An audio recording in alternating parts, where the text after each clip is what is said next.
Indirect rates are computed by accumulating costs by cost pools, which are numerators, and cost bases, which are denominators. For this episode, we will focus solely on applying your indirect rates. Indirect rates typically consist of fringe, overhead, F&A, and G&A rates. While there are other rate structures, this episode will focus on the big four. Indirect rates are applied as percentages to their base, as you've learned in episode 2. This follows the same logic on how indirect rates are computed. Your specific indirect rates are included or negotiated as part of your award.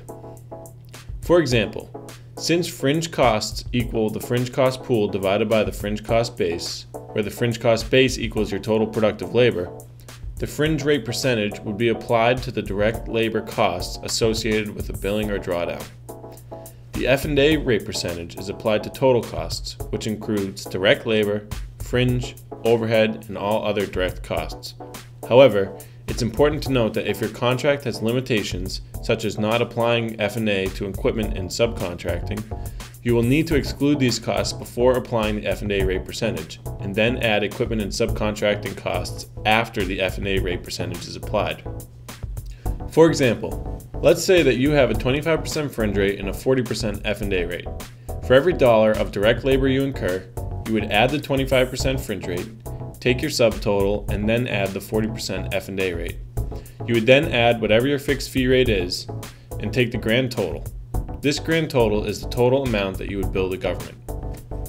The overhead rate percentage may be applied on more than one base depending on your company's negotiation with the government. Typically, the overhead percentage is applied to direct labor costs associated with a billing or drawdown. However, if your company has a separate fringe rate, you may apply the overhead rate to direct labor costs or the sum of direct labor costs and applied fringe costs. The G&A rate percentage is applied to total costs, which includes direct labor, fringe, overhead, and all other direct costs.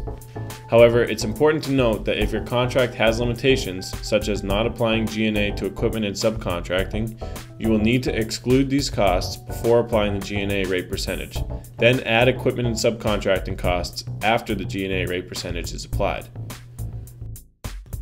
For example, let's say that you have a 50% overhead rate and a 15% G&A rate. For every dollar of direct labor you incur, you would add the 50% overhead rate. You would then take the 15% G&A rate and apply it to your total costs.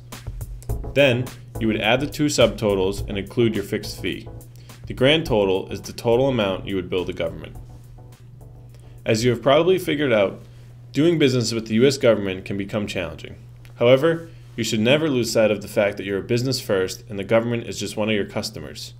At Mocher CPA, we help businesses understand the complexity of government contracting as well as simplify the challenges of commercializing research leading to a viable and sustainable organization. We help to simplify the complex to free your capacity and advance your research while leaving the administrative burden on us. Please visit us at mochercpa.com for more information on how we can help your company.